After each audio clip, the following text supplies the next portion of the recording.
Today, I'd like to focus on only our so-called spring break, where we are and what to do. Now, 10 days ago, we responded to disorder in South Beach through an emergency 8 p.m. curfew and a 10 p.m. closure of our causeways from Thursdays through Mondays. We also increased even more so the massive police presence in the area.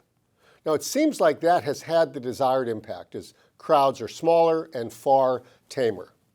That said, we shouldn't have to take such extreme measures to assure order and safety. And this is simply not caused by a pandemic-fueled exodus of too many people coming to let off steam in our city.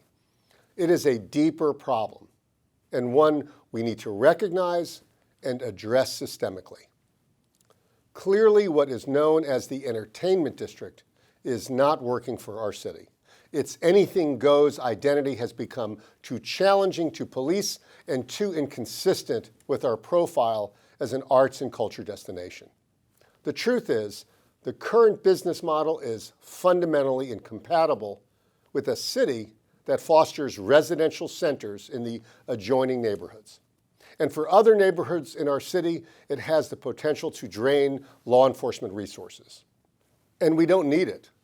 We are not a desert lacking other features. South Beach is one of the world's most beautiful brands, boasting fabulous weather, sandy beaches, walking paths, famous promenades, exceptional restaurants, and first-class cultural institutions. I've said this many times in the last few months and over the last few years, but I think it means more today than ever. The entertainment district must go and be replaced with an Art Deco cultural district, and not just in name. There are plenty of examples of destinations that we would prefer to resemble, where residents and the hospitality industry exist side by side. Many businesses presently or potentially in South Beach would prefer to offer or be part of this elevated cultural experience with great dining, wonderful hotels, along with galleries, businesses, and shopping. And many people would love to live there full-time. We need to begin this change, and it must be done boldly and not incrementally. I've recommended we consider 12 measures immediately, each more fully set forth below and each full of numerous other ideas.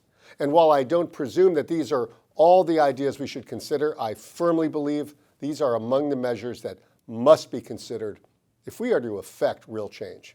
They include enhanced policing in the district and adjacent residential areas, and a dedicated code enforcement team, a faster deployment of our technology, including cameras, and a fully stood-up, real-time crime center. And establishments that have trouble keeping order should be required to have a full-time off-duty beach cop on premises. Now, we can also require off-duty policing in leases we have with places like Smith & Walensky and the Marina in South of 5th.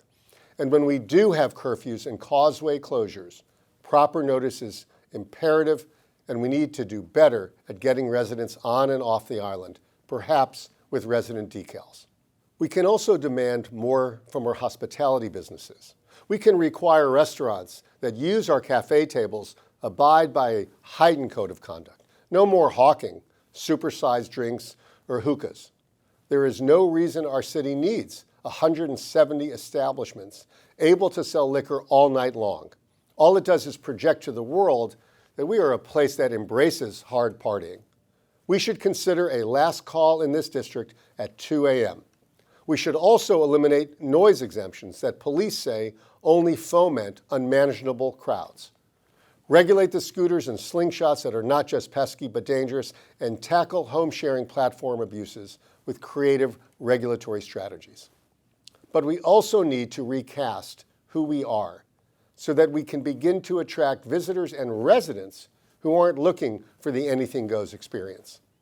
The goal is to redefine this area not simply by name, but by limiting what is allowed and changing what we promote. We can replace the hard party attraction of the area with more mixed uses. It needs to be a true live, work, play area.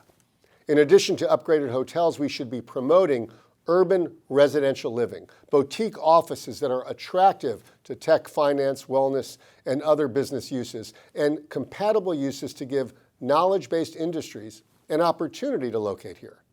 We also need to support more arts festivals and assure that our cultural anchors are here to stay.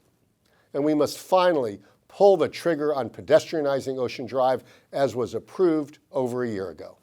Now, some of these measures have been presented in full or in part. Some are in the process of being considered. Others have previously been rebuffed but should be reconsidered, and some are brand new. But this cannot be the mayor's plan, and candidly, some of these approaches have been raised by others. But change will only happen if we work collaboratively. I've asked our city administration to prepare legislation reflecting these initiatives. I would hope we could reach consensus on versions of these measures. Again, baby steps won't suffice, and change won't happen unless we act. The current business model has been decades in the making. We cannot take decades to reverse it. The time for patience is over. The time for change is now. Thank you for listening.